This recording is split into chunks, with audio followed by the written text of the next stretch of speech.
Bonjour Laurent Mailleux. Bonjour Adrien Tricorneau. Vous êtes secrétaire général de la CFDT Cadre qui réalise tous les 4 ans un sondage avec l'Institut Kantar. Donc la vague 2019 nous donne un regard par rapport à quel était l'état d'esprit des cadres en 2015 sur leurs attentes professionnelles et statutaires. Alors quelles sont les évolutions marquantes que vous notez ? Alors effectivement, ce sondage a révélé quelques évolutions marquantes. La première, c'est l'état général de satisfaction des cadres par rapport au grand registre habituel de leur travail, à savoir la qualité de leur emploi, le niveau de la charge de travail, les rémunérations.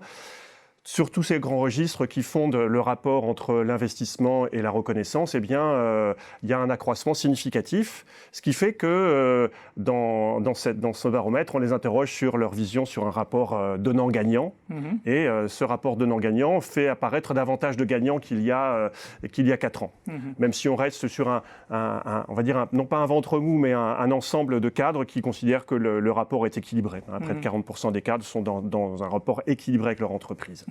La conjoncture économique depuis 4 ans s'est beaucoup améliorée, la situation de marché de l'emploi aussi, donc ça, on le retrouve. Oui, tout à fait. Il y a moins de, il y a plus de visibilité sur les évolutions économiques, un peu moins de chômeurs, même s'il reste un gros volume de chômeurs cadres de longue durée, des gens de plus de 50 ans. L'accès au marché de l'emploi, sa fluidité s'est quand même beaucoup développée.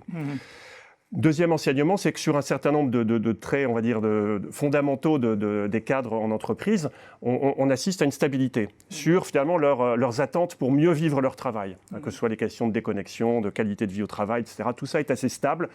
De même, sur ce qui constitue finalement les grandes fonctions de leur rôle de cadre, que ce soit l'expertise, le sens de la décision, le management et le pilotage. Là aussi, il y a une grande stabilité, voire un renforcement de la cohésion, on peut dire, du public cadre en entreprise, qu'elle soit du public ou du privé. Ce qui peut donner des perspectives de négociation, d'action RH très, très fortes.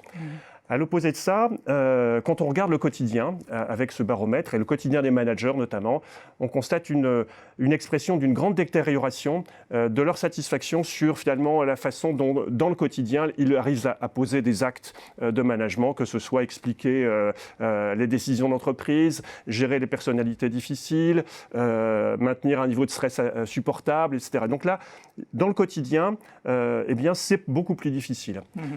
Un troisième constat qu'on a pu faire en regard entre les managers, c'est de se dire, mais finalement, ceux qui ne sont pas managers, est-ce qu'ils nous disent des choses différentes ? Est-ce qu'ils disent des choses différentes de leur vécu ?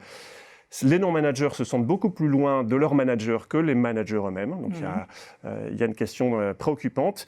Et puis, finalement, un niveau de satisfaction qui est beaucoup moindre que celui des managers. Donc, on sent que le monde de l'entreprise a donné des signes intéressants sur la question des managers, mais que demain, il va falloir commencer à travailler sur les situations des experts, des professionnels, en gros des back-office de l'entreprise. Alors depuis 2015, les craintes générales des cadres ont plutôt baissé, mais restent les mêmes pour les principales. Ce sont d'abord 60% la peur de voir leur rémunération bloquée, 59% la crainte d'appliquer des décisions avec lesquelles ils ne seraient pas d'accord, 58% subir des changements qui dégraderaient la qualité du travail. Comment vous analysez la permanence de ces 3 grands sujets ? Et effectivement, il y a une forme de permanence à un haut niveau. 6 cadres sur 10 qui expriment ces craintes, donc ça représente, une part importante des cadres d'entreprise. On peut voir à travers ces 3 registres-là aussi, finalement, une vision que le cadre de confiance qui est réguler les relations entre le cadre et son entreprise, à la fois se durcit sur les questions des rémunérations, sur les questions de la prise de décision, la crainte de devoir appliquer des décisions contraires à sa propre éthique. Et par derrière cela, il y a toute la logique des lanceurs d'alerte aujourd'hui pour lesquels la réglementation avance. Ce contrat de confiance qui se durcit d'un côté et dans le même temps des règles qui s'assouplissent, qui deviennent plus liquides sur d'autres champs du travail.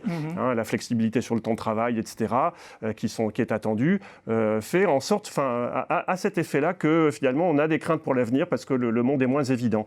Et puis un deuxième aspect qui touche peut-être à finalement ce qui fait la capacité de travail, c'est l'affaiblissement de la reconnaissance du professionnalisme.